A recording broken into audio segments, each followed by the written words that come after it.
Hey everybody, welcome to another Friday Technique video. This is my strength conditioning coach, Zach Gallman. He's going to help me out demonstrating.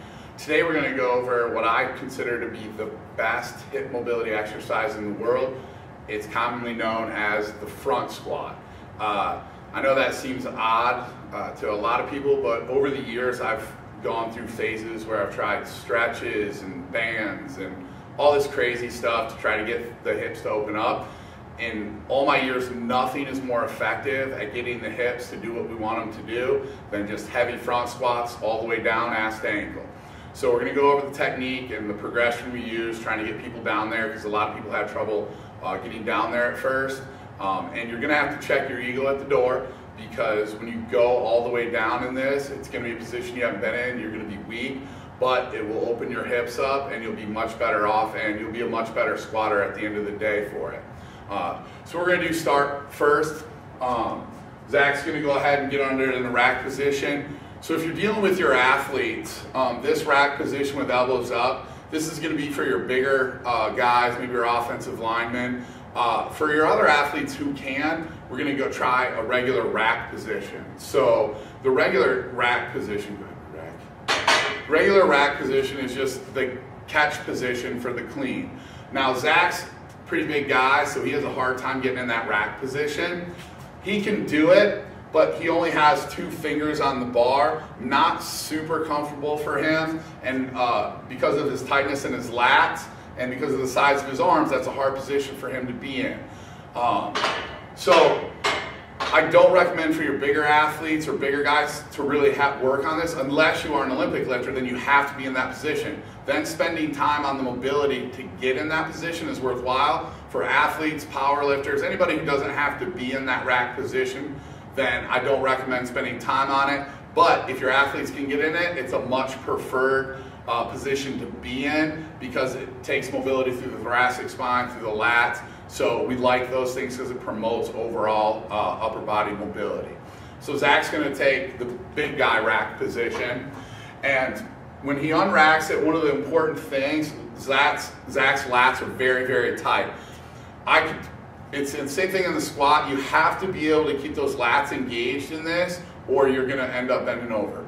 Now, a lot of people can't get down at first with the front squat, so what we've done here is we've put 10-pound plates on the ground.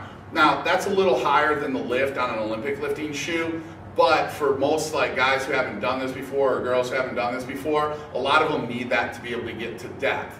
So what you do is unrack it, go ahead, back up, put your heels on the plates, make sure that your toes are slightly pointed out. That helps the hip capsule open up when you're front squatting. You want to take a shoulder width or slightly wider than shoulder width stance, and then you'll just go all the way down, ass to ankle, and all the way up. Key thing, keep the elbows up. If you drop the elbows, you drop the bar. Lats have to be engaged. Same thing as our regular squat. Abs have to be locked in. So go ahead, step off. So the next thing we're going to do in that progression is we're going to go from having the 10-pound plates under his ankles, we're going to move to 5-pound plates under his ankles. So with the 5-pound plates, now we just have a reduction in size from the 10s. So as we move them down, then they should be able to maintain those same positions and work with good weights, the same weights they were with the 10s. The next step down from that is to get rid of the 5s and just go from the floor. Zach's been doing a lot of front squatting for a long time. He's a strong guy. So go ahead, back up. So without the bar, he looks pretty much the same with the plates and without the plates. Good. So you can see a little better with the plates, but still really good without. Good.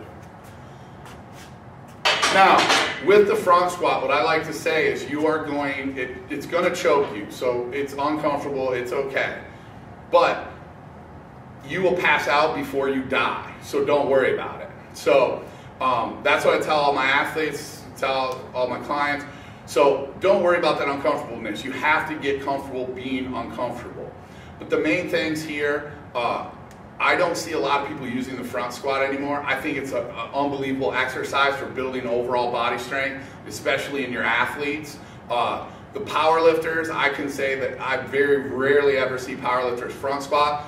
unbelievable exercise for building up the strength through the lats, through the upper back and abs.